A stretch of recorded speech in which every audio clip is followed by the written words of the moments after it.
आज बात करेंगे आर्थराइटिस के बारे में, या कोई भी ऑटोइम्यून डिजीज, आर्थराइटिस या कोई भी ऑटोइम्यून डिजीज ठंड के मौसम में बढ़ क्यों जाता है। प्रायः देखिएगा कि जिसको घुटना में दर्द है और ठंडी के समय में उसका दर्द बढ़ जाएगा। कोई भी दवा देने से भी उसका उतना असर नहीं होगा जितना कि गर्मी में होता है।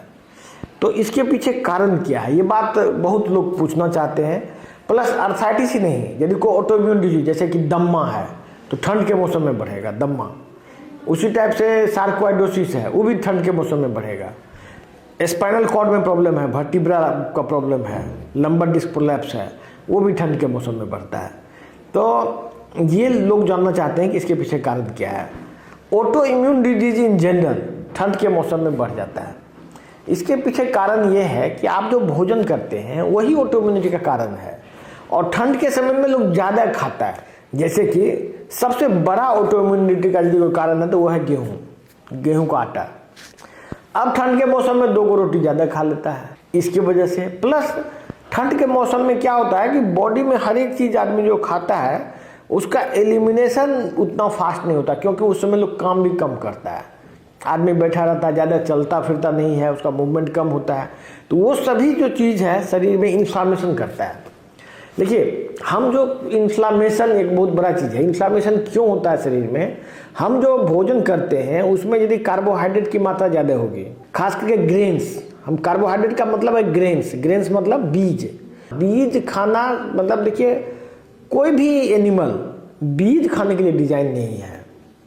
जैसे कि आदमी एक जानवर होता है हर्बीवोरस जो घास खाता है, दूसरा होता है कार्निवोरस जो मीट खाता है।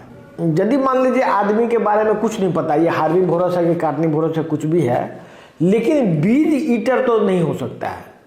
बीज मतलब सीड का ईट खाने वाला सिर्फ चूहा होता है। जैसे कि एवोल्यूशन के साथ जो डेवलप हुआ है उसमें बीज को खाने वाला जानवर एक चूहा या रोडेंट्स ही होता है। आदमी जो इंसान है वो बीज नहीं खा सकता है, क्योंकि बीज खाने के लिए, उसको डाइजेस्ट करने के लिए, उसको यूटिलाइज करने के लिए जितना एक्टिविटी करना पड़ेगा वो आदमी नहीं करता है। अभी जो हम लोग कैलोरी वैल्यू कहते हैं कि कैलोरी, कितना कैलोरी खाना खाना चाहिए, 2000 कैलोरी 3000 कैलोरी, ये सब बात बोला जाता है, लेकिन ये सब चीज़ बायोकेमिस्ट्री के लेवल पे अप्लाई नहीं होता है। कहने के लिए, कहने सुनने की बात है वो। एक्चुअल में क्या है कि यदि आप एक रोटी 25 ग्राम से ज़्यादा कार्बोहाइड्रेट खाते हैं बॉडी में, तो आपका बॉडी उसको डाइजेस्ट नहीं कर सकता, उसको यूटिलाइज नहीं कर सकता 25 ग्राम से ज़्यादा। जबकि आदमी 500 ग्राम खा लेता है, उससे 20 गुना खाता है, 20 गुना। तो बॉडी के लिए पॉसिबल नहीं है कि उसको हैंडल करना। जबकि आदमी कितना भी फैट खाए, कितना भी प्रोटीन खाए, तो उसके लिए आदमी को कोई दिक्कत नहीं होगा। सिर्फ कार्बोहाइड्रेट में ही ये चक्कर है। तो जो हम लोग खाते हैं, और दूसरा कारण है जो हम लोग हाइब्रिड खाते हैं। हाइब्रिड मतलब होता है जेनेटिकली मॉडिफाइड। जेनेटिकली मॉडिफाइड जो भी चीज़ है उसके कंजम्पशन से, उसके ज़्यादा कंजम्पशन से ऑटो इम्यून डिजीज होता है। यदि मान लीजिए चिकन, अभी जो पोल्ट्री का चिकन है वो क्या है, वो जेनेटिकली मॉडिफाइड ऑर्गेनिज्म है। उसको यदि आदमी खाएगा तो उसको बीमारी होगा ही होगा। और जाड़ा के समय में ज़्यादा खाता है आदमी, मुर्गी भी या जो भी खाता है वो जाड़ा के समय में ज़्यादा खाता है। तो उसके वजह से वो इन्फ्लामेशन, ऑटो इम्यूनिटी, ये सब चीज़ बढ़ जाता है। और यही वजह है जाड़ा में बीमारी बढ़ने का, यही वजह है।